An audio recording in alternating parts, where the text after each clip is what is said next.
Καλώς ήρθατε σε ένα ακόμα επεισόδιο, μόνο εδώ στο Niklaus Channel, με πρωταγωνιστή εμένα τον Niklaus. Για όσους δεν με γνωρίζετε, σαφώς είμαι ο Niklaus, το έχω πει χιλιάδες φορές, γιατί ξέρω ότι μπορώ να αυτοσυστηθώ. Είμαι ο Niklaus Floor και αυτό είναι οι Γίτσες. Οι Γίτσες είναι μια προσπάθεια να κάνω stand-up comedy που δεν το πετυχαίνω καθόλου αυτό, αλλά είναι ένα σχολιαστικό παύλα stand-up comedy. Είναι... κάτι είναι. Δεν ξέρω τι είναι. Εγώ για stand-up το ξεκίνησα, δεν ξέρω που πήγε και έχουμε καιρό να κάνουμε. Και για όσους δεν με γνωρίζετε, είμαι ο Niklaus Floor. Νομίζω θέλω ένα χειροκρότημα για να πάρω μπρος, γιατί καιρό έχω να κάνω αυτή τη στήλη. Δεν ακούστηκε τίποτα. Σας ευχαριστώ γι' αυτό. Το σημερινό μονόπρακτο έχει τη θεματολογία «Η ζωή μετά τα 30». Που λέτε, παιδιά, τα 30 είναι τα καινούρια 20.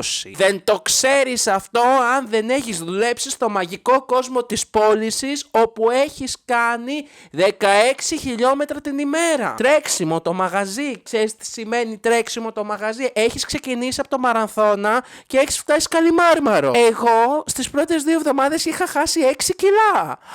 Αψιού, Γίτσες, ευχαριστώ. Για άλλους τα 30 έχουν ξεκινήσει από τα 20, από τα 25, από τα 28 μη σας πω. Όταν έβαζα ταινία, έβλεπα το Harry Potter και κοιμόμουν στα 5 πρώτα λεπτά. Έφτασα να βλέπω το πότε πήγε ο Χάρι στην οδό Πρίβετ για πρώτη φορά και να βλέπω μετά τη τελευταία σκηνή όπου σκοτώνει τον Voldemort. Έτσι κάπως πέρασα τις 7 ταινίες του Harry Potter. Δεν ξέρω πώς βρέθηκα στο τέλος. Δεν χρειάζεται να διαβάσεις τα βιβλία για να ξέρεις την πλοκή. Βάζεις την ταινία, την αφήνεις να παίζει, εσύ τα πρώτα 5 λεπτά γιατί ροχαλίζεις κιόλας και μετά νομίζω όλα καλά θα πάνε. Ήτανε πολύ κρύο. Αλλά το χειρότερο είναι να πας σινεμά να δεις μία ταινία. Διότι πληρώνεις 8 ευρώ και ξαφνικά στο 5 λεπτό έχεις κοιμηθεί. Δεν ήξερα ότι ο ύπνος κοστολογείται. Τώρα το έμαθα, νόμιζα ότι ήταν δωρεάν. Δηλαδή εγώ κάθε φορά που κοιμάμαι θα πρέπει να πληρώνω 8 ευρώ. Αλλά πού θα τα πληρώνω και αυτά τα 8 ευρώ? Δεν ξέρω ποιος φορέας πληρώνει. Μάλιστα στα 32 κατάλαβα ότι δεν είναι καλό να επιστρέφεις στους πρώην σου για κάποιο λόγο. Ο λόγος είναι προφανής, έχει κλείσει ο κύκλος, αλλά χαίρομαι που το έμαθα στα 32. Θα μπορούσα να το είχα μάθει στα 23, αλλά δεν ήθελα εγώ να το μάθω στα 23. Το έμαθα, ρε παιδί μου, 10 χρόνια μετά, όσο ζω μαθαίνω. Ξέρεις τι έμαθα? Έμαθα ότι οι έξοδοι με τη μάνα μου ή με την οικογένειά σου έχουν μια πολύ suspense κατάληξη. Με τη μάνα μου, ρε παιδί μου, θυμάμαι μια μέρα είχα πάει στο θέατρο να δούμε μια παράσταση που είχα κερδίσει και ήρθε και η αδερφή μου. Και μετά, ρε παιδί μου, επιστρέψαμε στο σπίτι, η μάνα μου κατουριότανε και εγώ ως γνωστός λακατζής και παιδί της ήθελα να την κάνω να κατουρηθεί στο δρόμο, γιατί εγώ την μάνα μου την αγαπάω πάρα πολύ, σε τέτοιο σημείο όπου χασκογελούσαμε και οι δύο και ρε παιδί μου μας περνούσαν για μεθυσμένες, τόσο μεθύσει ούτε νυφάλι, ρε παιδί μου. Δηλαδή άμα πίναμε πώς θα ήμασταν και της κάνω πάρε βαθιές ανάσεις, κρατήσου και πού κατουράει, στο δάσος? Άρε μάνα, πάλι καλά που τα κράτησες. Και εγώ σ' αγαπώ.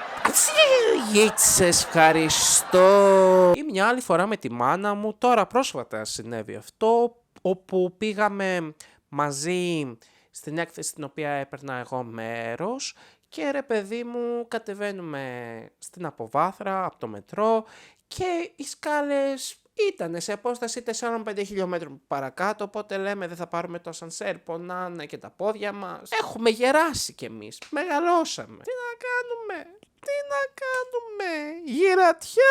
Τι λες ρε παιδί μου, γυρατιά τώρα στα 32? Ας προχωρήσουμε τώρα στο ασανσέρ, γιατί ξέρεις τι γίνεται στο ασανσέρ, στον ανελκυστήρα?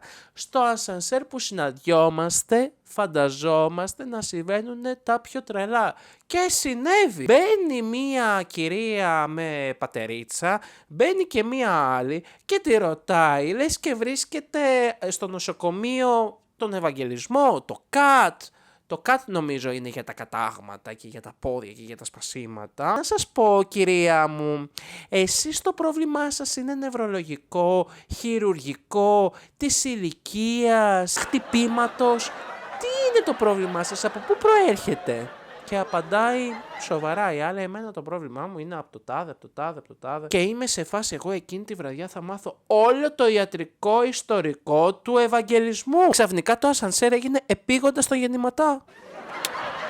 Δεν το φανταστήκα ποτέ αυτό τι θα συνέβη. Έτσι, σε ευχαριστώ. Σε άλλα νέα, εγώ έχω καταλάβει ότι από τους φίλους μου είμαι ο πιο ζωντανός και ο πιο ενεργητικός. Εγώ με τις φάσεις ότι λατρεύω πάρα πολύ να βγαίνω Παρασκευή, Σάββατο, να πάω ρε παιδί μου σε τσιπουράδικο, να πάω σε καμιά ταβέρνα, να κάνω πράγματα τα οποία τα κάνεις στα 30, αλλά θέλω να πάω και να ξενυχτήσω, να πάω να χορέψω, να ταρακουνήσω λίγο το πλήθος, να κάνω και το show μου, γιατί και το καραόκι μου έχει λείψει. Και καταλαβαίνω ότι συναναστρέφομαι με άτομα, τα οποία τα άτομα θα τους κάνω τον ψυχολόγο, τη νοσοκόμα, θα τους παίρνω τα φάρμακα, θα θέλουν να κοιμηθούν στις 11 η ώρα το βράδυ. Μία άλλη φίλη μου θα λέει, εντάξει να βγούμε κάπου να κάτσουμε. Ο ακάθιστος ύμνος δεν θα ακουστεί ποτέ εδώ μέσα. Την υπερμάχο στρατηγό τα νικητήρια από την αντίθετη πλευρά. Γι' αυτό και εγώ παίρνω τα βουνά, τις πεδιάδες και τα λαγκάδια, ανεβαίνω στον ημιτό, γιατί κάπου και εγώ πρέπει να διοχετεύσω την ενέργειά μου. Δεν μπορώ. Και μετά τα βιάζομαι κι εγώ στο κρεβάτι και γίνομαι 90χρονη γριούλα. Δηλαδή αρχίζω να αναρωτιέμαι εάν βγαίνω με το καπί.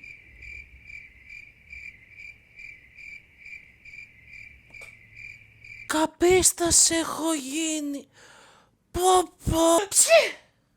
Γίτσες. Ευχαριστώ. Και ξέρεις ποιο είναι το αστείο της υπόθεσης? Ότι εγώ για όλες αυτές τις υπηρεσίες δεν πληρώνομαι καθόλου. Πρέπει οι παροχές, οι νοσηλευτικές κατά κύριο λόγο και οι ψυχολογικές να πληρώνονται σε αυτή τη ζωή. Δεν γίνεται εγώ να έχω κάνει όλα τα επαγγέλματα χωρίς να έχω σπουδάσει και να μην πληρώνομαι.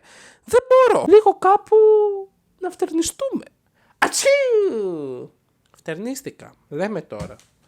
Τόσο ψεύτικο φτέρνισμα δεν έχετε ξανακούσει στον αιώνα των αιώνων. Μόνο από μένα. Πάντως, ξέρετε κάτι? Αισθάνομαι πάρα πολύ ευτυχισμένος με τον εαυτό μου, γιατί αισθάνομαι ότι πλέον είμαι πάρα πολύ χρήσιμος στην κοινωνία. Η ψυχανάλυση με έχει βοηθήσει πάρα πολύ σε όλο αυτό. Σε σημείο να θέλω αυτή τη στιγμή να ευχαριστήσω τους χορηγούς μας, τον εγκέφαλο, την καρδιά μου και το μυαλό μου για όλες αυτές τις υπηρεσίες που έχουμε προσφέρει σε τούτο το σύμπαν. Επίσης θα ήθελα να ευχαριστήσω τους μπαμπάδες, τις μανάδες, τους αδερφούς, τις αδερφές, τις γιαγιάδες, τους παππούδες, τους θείους, τις θείτσες και τα ξαδέρφια, που είναι στο πλάι μας τόσο καιρό και μας μαθαίνουν και εκείνοι από μας να φτερνιζόμαστε, να περνάμε καλά, να είμαστε αγωνιστές σε αυτή τη ζωή, να είναι κοντά μας στις εύκολες στιγμές, στις δύσκολες στιγμές, γιατί εντάξει το αστείο, αλλά είναι καλό να επενείς και τους δικούς σου ανθρώπους. Επίσης τα ερωτικά μας δεν τα έχουμε λύσει καθόλου. Ουδέν σχόλιο! Δεν έχω καταλάβει τι κάνουμε είναι η απάντηση. Ψάχνεσαι, δεν ψάχνεσαι, θες, δεν θες, όποτε το θυμηθείς, σε θέλω τώρα, δεν σε θέλω μετά. Περίεργος που είναι ο κόσμος. Αψί! Έχω και εδώ τη σκαλέτα. Το έχω πάει εντελώς διαφορετικά. Έχω ξεφύγει από το σενάριο. Έχω κάνει ένα σενάριο στον εαυτό μου. Πάντως στη ζωή σου πετυχαίνεις μετά τα 30. Όταν έχεις ξεκινήσει να χαίρεσαι που βλέπεις Αγγελική Νικολούλη. Φως στο τούνελ. Φως στο τούνελ. Φως ελπίδα.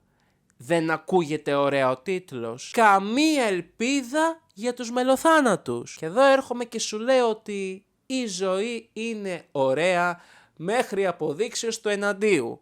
Μετά βέβαια θα λέγεται σκοτάδι στο τούνελ, αλλά δεν θα είναι καθόλου ωραίος ο τίτλος μετά. Γι' αυτό αγαπητά μου μοσχάρια,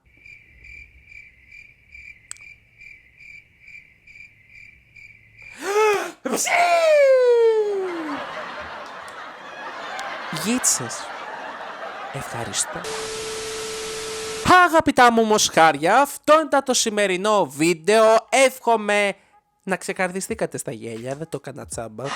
Αν σας άρεσε να κάνετε like και εγγραφή στο κανάλι μου, να πατήσετε το κουδουνάκι για να σας έρχονται όλες οι ειδοποιήσεις από ό,τι βίντεο ανεβαίνει σε το μοσχαροκάναλο. Κάτω στο κουτάκι πληροφοριών θα βρείτε όλα μου τα social media για να με ακολουθήσετε σε αυτά. Καθώς και το site με τις φωτογραφίες μου για να θαυμάσετε τα έργα μου, να θαυμάσετε τις δουλειές μου και θα τα πούμε σε ένα ακόμα βίντεο μόνο εδώ στο Niklaus Channel με πρωταγωνιστή φυσικά εμένα τον Niklaus Flor. Διότι μέχρι το επόμενο βίντεο, γεια σας πολύ αγαπητά μου μοσχάρια και φιλάκια πολλά. Σήμερα τη γλιτώσατε.